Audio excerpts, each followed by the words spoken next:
Miami Heat Nation, hello guys, my name is Trent, and over here on this channel, we are going to be covering the Miami Heat. So if your favorite team is the Miami Heat or you support the Miami Heat, this is the best channel for y'all. Make sure you drop that sub and turn on post notifications. Also, I do want to say that I do have a Miami Heat Nation server, so if y'all want to go join that, the link will be in the description and also in the comments. Now, in today's video, we are going to be talking about should the Miami Heat fans and just organization be concerned with a super slow start to the season with a record of 11-14. Now, the last two games have been huge disappointments. I mean, we just lost to the Pistons, one of the worst teams in the NBA. We didn't just lose to them, but the final score was 116-96. And then before that, we lost to the Memphis Grizzlies 101-93 without Ja Morant, Desmond Bane, and Jaren Jackson. Super unfortunate. And that Memphis game, we had all our players available that meant to this team. And for the Pistons, we did not have Jimmy Butler. But at the end of the day, we shouldn't be struggling against the Pistons team without our best player. We should just beat them with the roster that we already had, and we couldn't even do that. Now, the last 10 games, we are currently 4-6. And the crazy thing is, it's a roller coaster so far this season because we was hot. You know, we beat the Atlanta Hawks. We beat the Boston Celtics. A lot of momentum was coming for this team. A lot of our players were coming back from injuries. And then, bam, once again, hit rock bottom. And it's really, really concerning. One thing is I do want to talk about is that Victor Oladipo is back and he debuted yesterday against the Pistons. So hopefully that helps us even more. I do want to talk about a few stuff that's happening so far. So we're ranked 26 in offensive rating, which is pretty much top. That's bottom 5 of the NBA.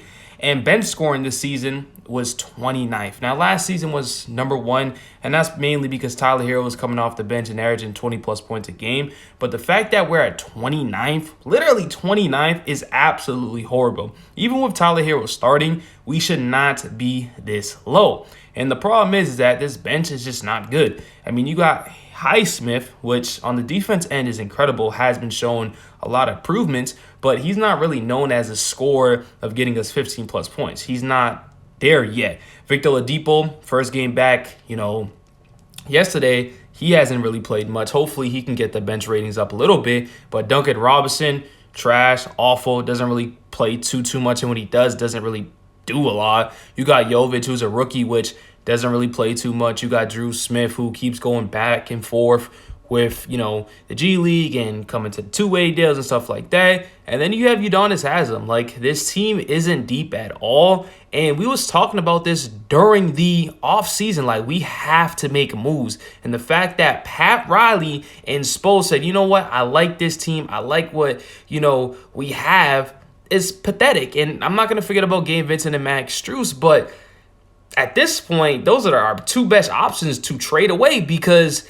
if we don't make no moves and just keep with this roster, we're not making the playoffs. And it's really, really sad. Right now, we're missing that marquee 4 and to play with Bam, because we don't have a legit 5. We're too small. We can't protect the rim. We don't block shots. We don't score enough. And yes, like I said, we've been dealing with all injuries this whole year, but at least we should have a 500 record. There's no way we continue to lose games that we shouldn't.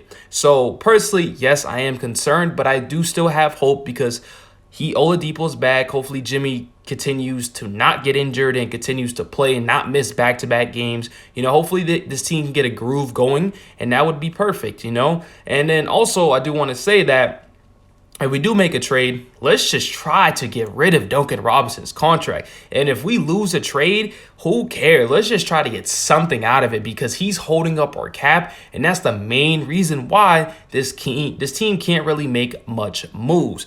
And also, I do want to talk about that there was reports that, the Miami Heat are interested in trading for Grant Williams. Mind you, I love Grant Williams. I think he plays perfect with the Boston Celtics. He plays the perfect bench player, role player, and stuff like that. And the Celtics did not extend him, to a contract extension, so I believe he will be a free agent next season.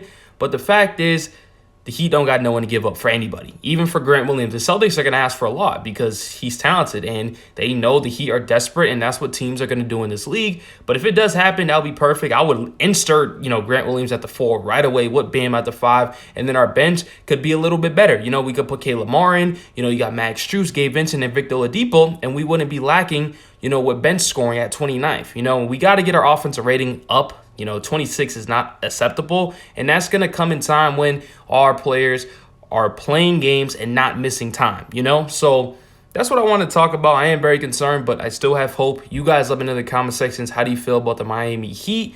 I love you guys so much. Heat Nation till the day. And also, once again, if y'all haven't already, join my Miami Heat Nation Discord server. Link in the description, and I'm out of here. Peace.